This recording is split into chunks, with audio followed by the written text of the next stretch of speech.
Vous êtes un entrepreneur de la relève? Faites comme des centaines d'autres jeunes producteurs chaque année. Demandez-nous de vous accompagner dans votre réussite grâce à nos programmes en financement, en assurance et en protection du revenu. La Financière agricole du Québec est fière de soutenir et de protéger la croissance des entreprises de la relève. La Fédération régionale de l'Union des producteurs agricoles de la capitale nationale Côte-Nord est heureuse de s'associer à cette émission, car nous sommes tous ensemble pour nourrir et faire grandir le Québec. Bonjour et bienvenue à La Voix agricole. Cette semaine, nous prenons la route de Port-Neuf pour aller du côté de Saint-Alban pour aller découvrir une production de poules pondeuses en liberté au poulailler Port-Neuf. Et ensuite, nous allons découvrir le petit fruit d'argousier à la ferme d'Achille du côté de Saint-Ubalde. Alors, je vous souhaite une très belle émission. Savoureuse, pondeuse, dégustative. Miam, miam, miam.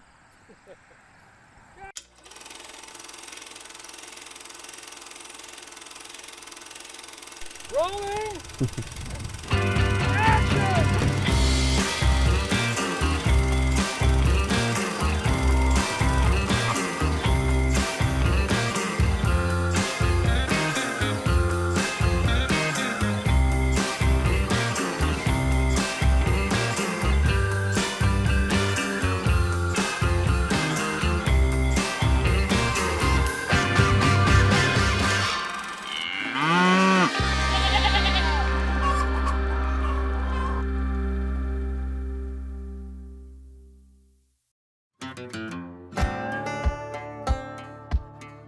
Alors, Laurence, parle-nous tout d'abord de ton démarrage d'entreprise parce que toi, tu as démarré une ferme ici de poules pondeuses pour les autres consommations. Comment ça a démarré et où tu en es aujourd'hui?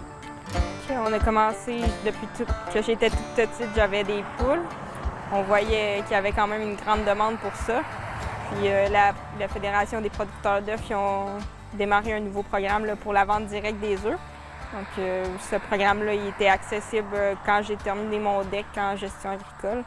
Donc, j'ai tenté ma chance pour l'avoir. Puis, finalement, j'ai obtenu le quota pour démarrer ça avec 500 pondeuses. Mais dans le fond, mes parents, il y avait une production laitière qu'on a changé tout ça pour faire les œufs. La première année, j'ai commencé avec 500 poules. Après ça, 860. Puis là, 1200 pour la quatrième année. Donc, là, ça fait une belle production. Puis au début, j'avais seulement la possibilité de vendre directement à la ferme puis dans les marchés. Puis là, après plusieurs démarches, j'ai réussi à avoir un poste de classement. Donc, je suis accréditée par le MAPAC pour avoir un poste de classement, puis j'ai le droit d'aller à l'épicerie maintenant. Donc, ça m'a permis de grossir. Veux-tu qu'on recommence notre entrée? Ça allait bien? Tu recommences maintenant que ça va moins bien? Qu'est-ce qui était le plus difficile dans toutes ces étapes-là? Bien, surtout, trouver comment construire puis aménager un peu le bâtiment parce que 500 poules pour démarrer, admettons, c'est pas comme quand t'en as 2-3. Puis après, c'est pas non plus comme quand t'en as 30 000. Là. Fait non, c'est trouver un peu les équipements adaptés pour nous, comment installer ça. Puis après, vraiment trouver la clientèle pour avoir le marché pour vendre tous ces œufs-là parce que les poules y arrivent puis ils commencent puis ils pondent tous les œufs. Là.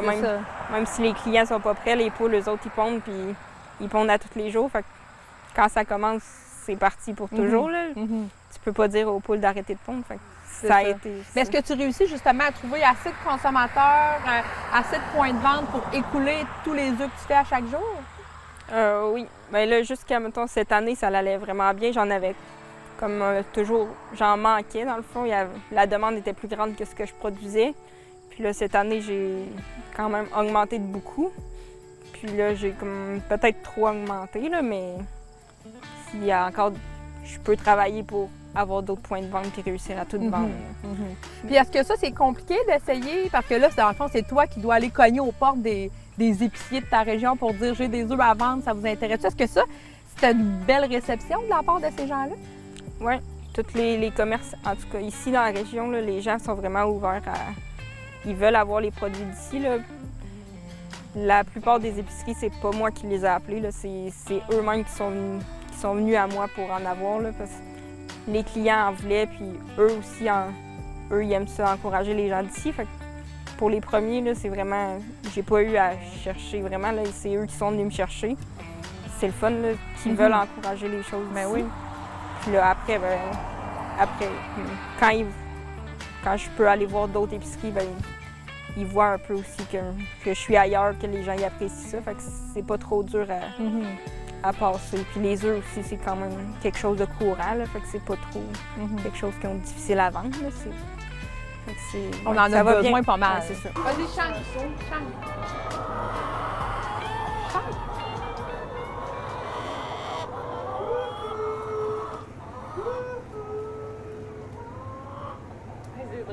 Il arrête une petite seconde. Puis...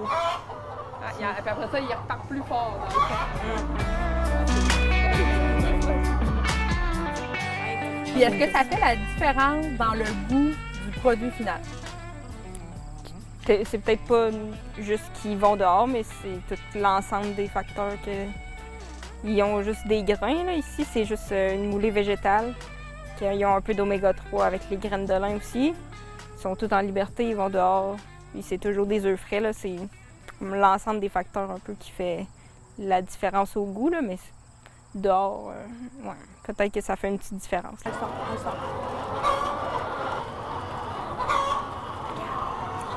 Elle met d'un côté. Oui, bien c'est une autre gestion. Là, les œufs ils sont tous ramassés à la main ici. Fait qu'il faut s'occuper des œufs. Là, comme d'un gros bâtiment, c'est sûr que tous les œufs ils se ramassent automatiquement. Puis ici, ils sont sur accumulation de litière. Il faut nettoyer au moins aux 2 mois. Tandis que dans les gros bâtiments, le fumier il sort au fur et à mesure à chaque jour. Fait que c'est sûr c'est une gestion différente, là, mais au niveau des équipements, ça prend moins d'équipements. Puis c'est plus familial comme ça aussi. Là. Ça a moins l'air industriel quand ils sont comme là, tout en liberté comme ça. Là. C'est quoi le parcours, quand tu es étudiante versus le démarrage d'entreprise? Est-ce que tu as participé à des concours? Est-ce que tu as eu des aides d'organisation, soit dans ta région ou au niveau régional? Comment ça fonctionne? Oui, bien c'est sûr qu'avec le diplôme en gestion agricole, tu peux obtenir une bourse là, à financière agricole. Que, là, j'ai réussi à bénéficier de ça pour démarrer. Ensuite de ça, au niveau du MAPAC, il y a plein d'aides, là, que ce soit pour les nouvelles entreprises ou la relève et tout ça. Tout dépendant des projets qu'on fait, il peut avoir, j'en ai reçu. Puis après ça, j'ai participé au concours de Ose entreprendre, que j'ai gagné le coup de cœur du jury. Ça permet de faire connaître un peu aussi dans la région. Puis après ça, j'ai gagné avec le ministère de l'Économie et de l'Innovation, j'ai gagné une bourse d'honneur pour les projets aussi. Fait que ça permet de valider que ton projet il est bien quand même, puis ça donne une bonne aide pour démarrer. Là.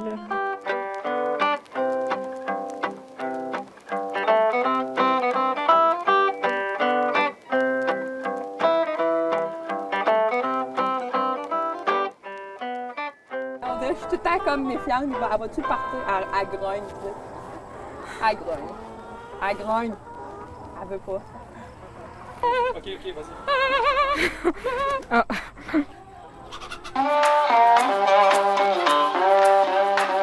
Est-ce que maintenant, tu as de l'aide de ta famille pour le travail que tu fais? Est-ce que ton père te donne un petit coup de main, ta famille?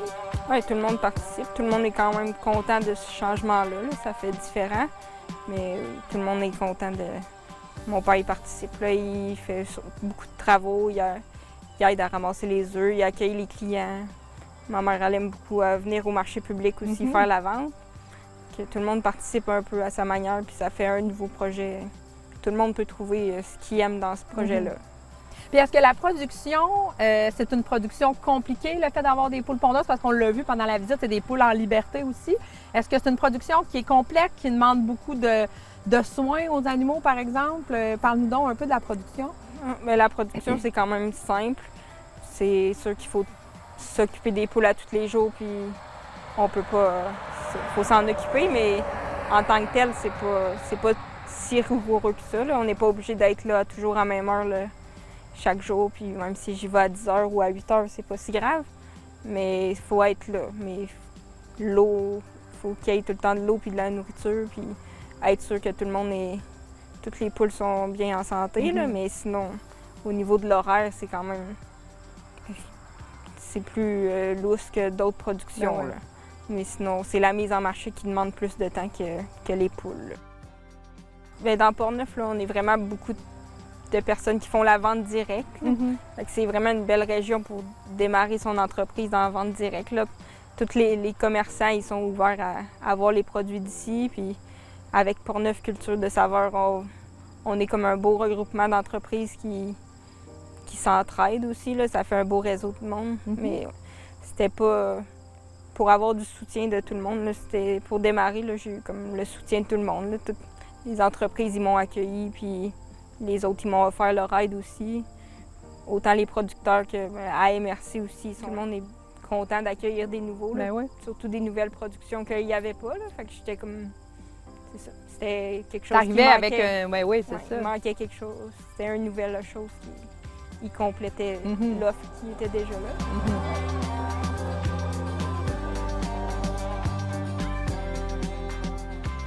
Là, présentement, moi, j'en détiens comme 500 de départ que j'avais eu pour commencer.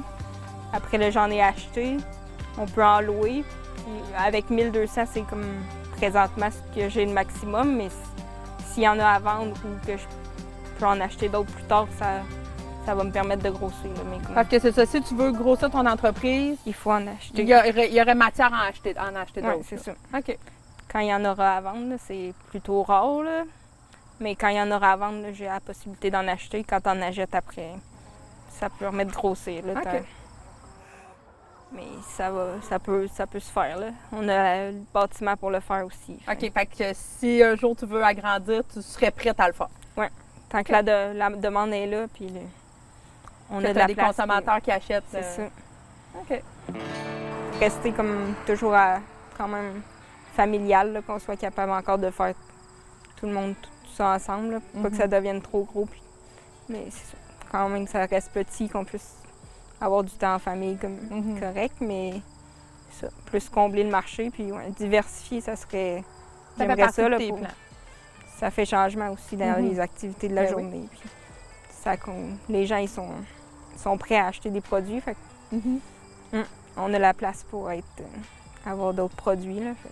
En terminant, est-ce qu'il y aurait un conseil que tu pourrais donner à un jeune ou une jeune qui a un rêve agricole, par exemple, mais qui ne vient pas nécessairement du milieu, que peut-être un conseil que toi, tu aurais aimé avoir, qui t'aurait peut-être aidé?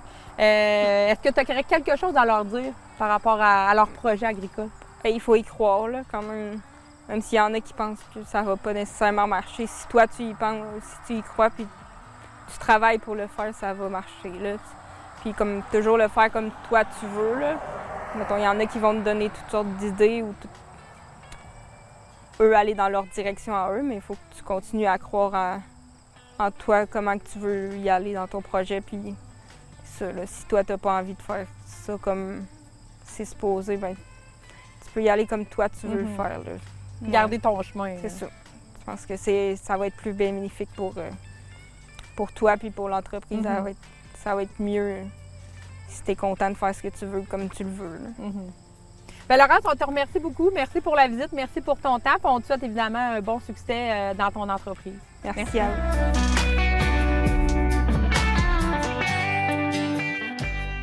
Le réseau AgriConseil est fier de soutenir la relève agricole ainsi que les producteurs agricoles de la capitale nationale dans leurs divers besoins en matière de services conseils. Les aides financières offertes par les réseaux AgriConseil sont rendues possibles grâce au programme Services Conseil 2018-2023 en vertu du Partenariat canadien pour l'agriculture.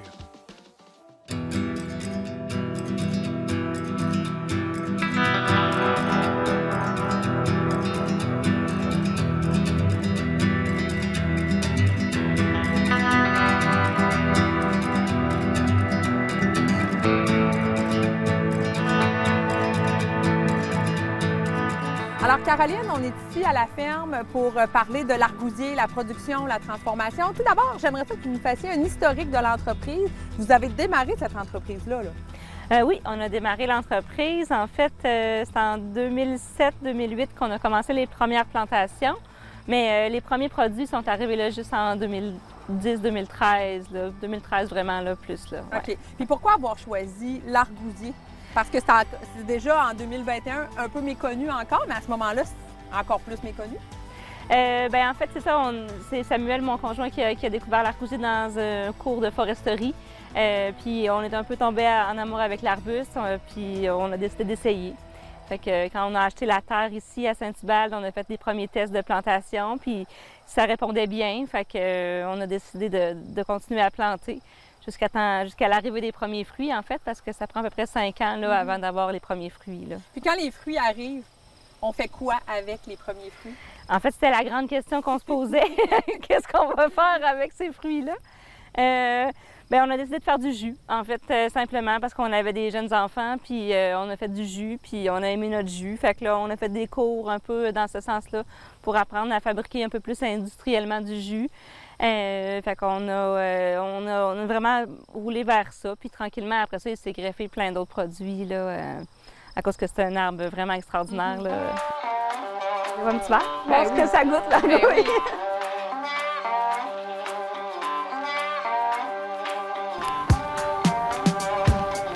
C'est tellement bon. Ça.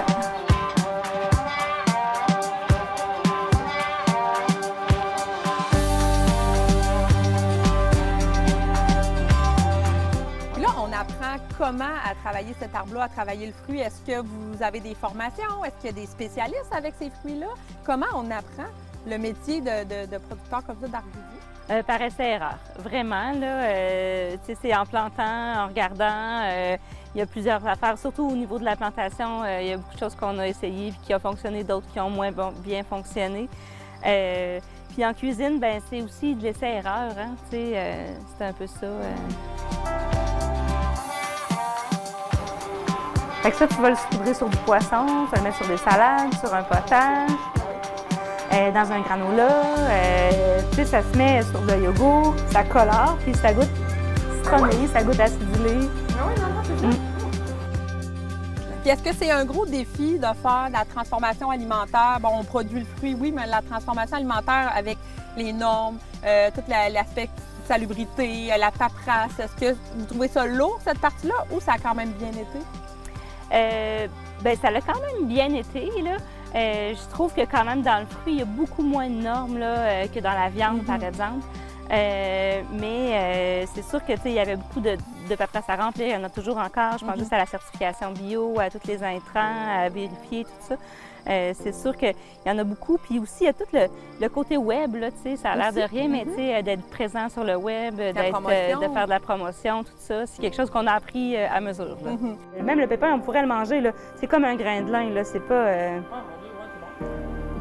C'est super bon. Là. Comme ça, en flocon, moi, je trouve que dans le granola, c'est vraiment super génial. Là. Ça fait un petit côté acidulé, là. Fait que c'est toujours la pousse de l'année dernière qui va faire des fruits. OK. Fait que c'est ça, dans le fond, on voit plus que l'arbre va pousser beaucoup, plus qu'il va avoir des longues tiges avec des fruits. Puis ça pousse vraiment collé. C'est comme s'il y aurait 2-3 fruits par bourgeon, en fait, ouais, okay. de l'année d'avant. Fait que là, ça fait des grappes de fruits, puis ça pousse tout collé comme ça. OK. Puis est-ce qu'il faut que tu fasses de la découpe d'arbres, comme on pense un peu aux pommiers, par exemple? Ouais. Faut couper un peu les pommiers, arranger les pommiers. Est-ce que tu dois faire ça? Oui, nous autres, on ramasse il y a une partie qu'on taille là, pour empêcher l'arbre de pousser vraiment trop en hauteur. Tu sais, moi, pour de vrai, j'ai mon idée un peu comment faire pour avoir... J'essaie d'avoir un arbre qui va avoir plusieurs têtes pour essayer de l'élargir le plus possible pour pas garder une tête principale qui pousse... Qui monte toujours. Qui monte toujours, oui, c'est ça. Fait que quand ils sont jeunes, j'essaie de couper les têtes un peu pour le faire grossir en largeur. Puis là, quand il y a beaucoup de têtes, bien là, on dirait qu'il y a plus de possibilités là, de ramasser des grappes, j'appelle ça des grappes. Oui, bien c'est vraiment ça. Ben oui, ben oui. Puis comment, dans le fond, là, les fruits poussent. Un coup qu'on a ramassé le fruit, est-ce que par la suite, il y a des fruits qui repoussent la même année dessus? Pas la même partie. Okay. C'est la partie verte qui va faire des fruits l'année d'après. Mais c'est l'année d'après. Oui, c'est l'année d'après. une récolte par saison. Oui, c'est ça. Puis l'arbre est différent un peu à chaque année. Là. C'est ça, la pousse de fruits n'est pas à la même place. Puis, il faut un peu regarder, quand on taille, il faut un peu regarder les belles grandes pousses. T'sais, si on les coupe toutes, ces belles grandes pousses-là, bien là, on réduit la récolte de l'année d'après. Fait que c'est ça, dans le fond, qu'on a une idée pas mal.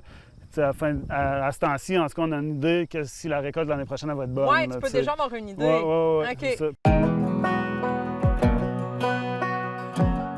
comment on écoule nos produits? Bon, vous êtes ici à Saint-Hubert, dans une région de Port-Neuf, mais complètement à l'extrême du territoire. On fait comment pour écouler nos produits? D'abord, on a commencé avec des petits marchés de Noël, le marché de Noël de Cap-Santé. Ensuite, comme la production était plus petite, après ça, tranquillement, on a trouvé des petits points de vente, puis on a essayé d'écouler nos produits comme ça. Maintenant, on est présent toujours les samedis au marché de Deschambault, au marché public de Deschambault, puis on est rendu quand même avec un 80 points de vente là, à Québec, à Montréal, un petit peu à Trois-Rivières. Fait que c'est vraiment en se présentant et en faisant goûter les produits aux gens que finalement ils les retrouvent, puis là ils sont capables de pouvoir... Puis c'est important ça que les gens goûtent à vos produits en votre présence, parce que c'est un fruit qui est méconnu, des produits qu'on ne connaît pas. Vous voyez la différence depuis que vous faites ça? Oui, c'est sûr que oui. Les gens, d'abord, des fois, je me dis qu'ils tombent amoureux de nous comme producteurs. Ils ont envie d'encourager quelqu'un. Puis après ça, c'est sûr que c'est facile de tomber en amour avec l'argousier. C'est tellement un fruit qui peut toucher autant les personnes qui mangent santé que les personnes qui ont envie d'un peu d'exotisme.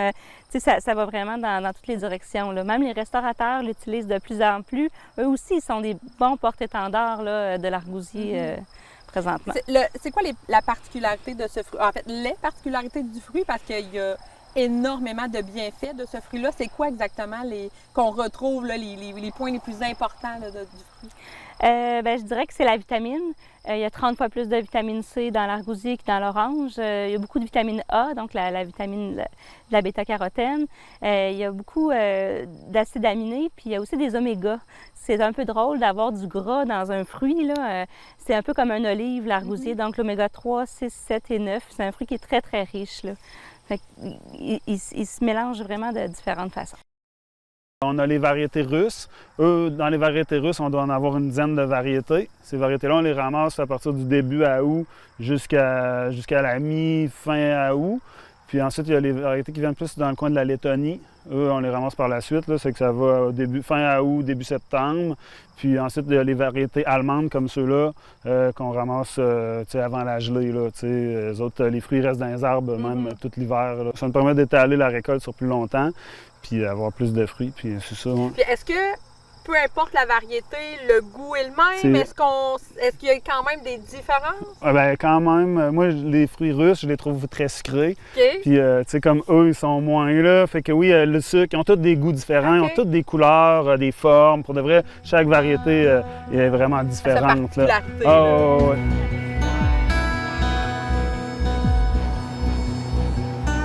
Est-ce que dans le cadre de votre démarrage, vous avez eu des appuis financiers, des subventions? Est-ce que vous avez senti la communauté qui était emballée de voir une entreprise pousser dans son territoire? Comment ça s'est passé? C'était quand même assez difficile d'essayer de passer un projet de culture émergente. C'était pas quelque chose de facile. Fait que c'est ça. On a eu quand même la prime à l'établissement de peine et misère parce qu'il fallait vendre comme 5 000 de fruits, mais ça prend 5 ans avant d'avoir des fruits, donc c'est difficile de dire je vais avoir 5 000 de revenus. Oui, c'est ça. Ouais. Puis après ça, mais quand même, on a eu des beaux programmes avec le MAPAC pour quand on a fait notre construction de local. Quand même, on a de l'aide. Il y a des gens autour qui sont là pour... on a réussi à avoir des subventions quand même. OK. Ouais. Puis depuis les années, quand vous avez débuté versus aujourd'hui, de quoi vous êtes le plus fier depuis le début de votre entreprise? Je dirais que c'est l'argouille. Ça a l'air drôle, mais on était vraiment convaincus de notre jus. Puis, tu sais, c'était vraiment pas facile à faire connaître. On s'est vraiment, on a vraiment travaillé fort là-dessus. Mais je pense que c'est ça. Je pense que c'est vraiment notre petite argouille. Mais ce que je suis plus fière, je pense, c'est de voir aussi tout le Québec, les gens du Québec, comment nos manières de manger, tout a évolué.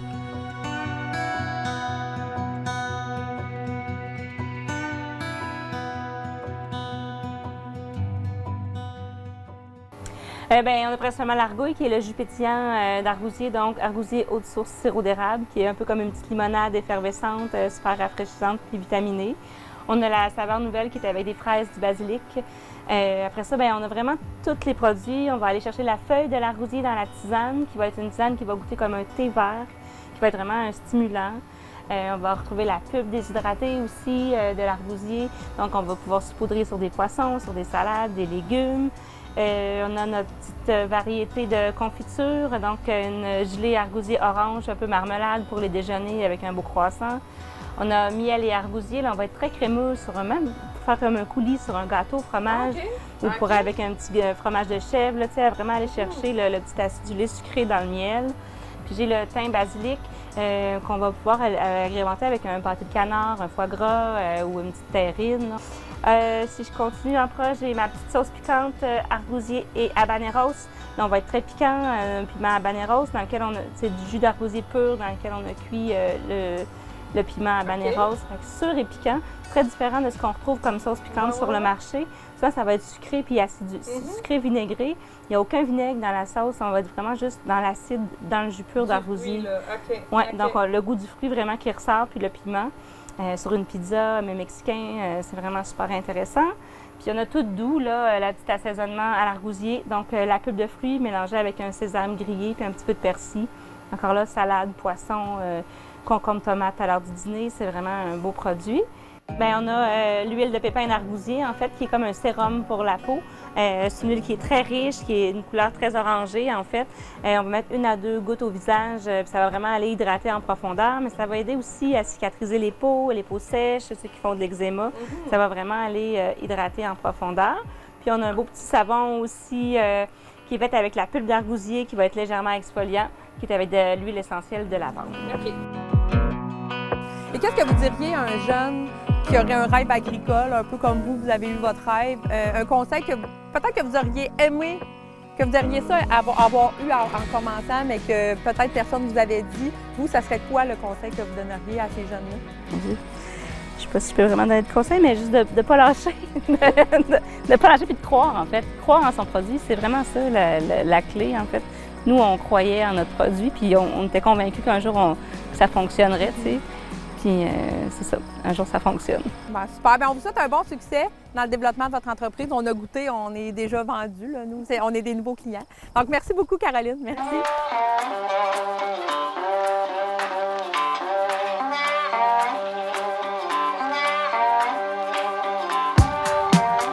Merci d'avoir été des nôtres pour cette émission et merci également à nos invités de cette semaine. Je vous encourage évidemment à aller chercher vos produits locaux via nos producteurs, soit à la ferme, dans les marchés publics ou dans les différents points de vente. Comme ça va vous permettre de découvrir des nouveaux produits et d'encourager l'achat local.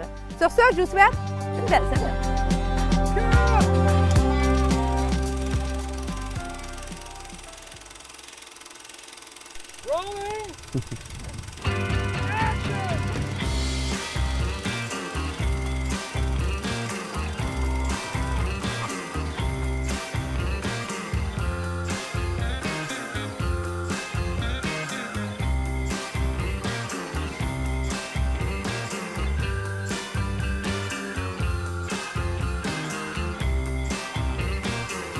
Cette production télévisuelle est rendue possible grâce à un financement obtenu de l'Entente sectorielle sur le développement des activités agricoles et agroalimentaires de la capitale nationale et de la ville de Lévis 2020-2022, qui regroupe 13 partenaires provenant du milieu gouvernemental, municipal et agricole.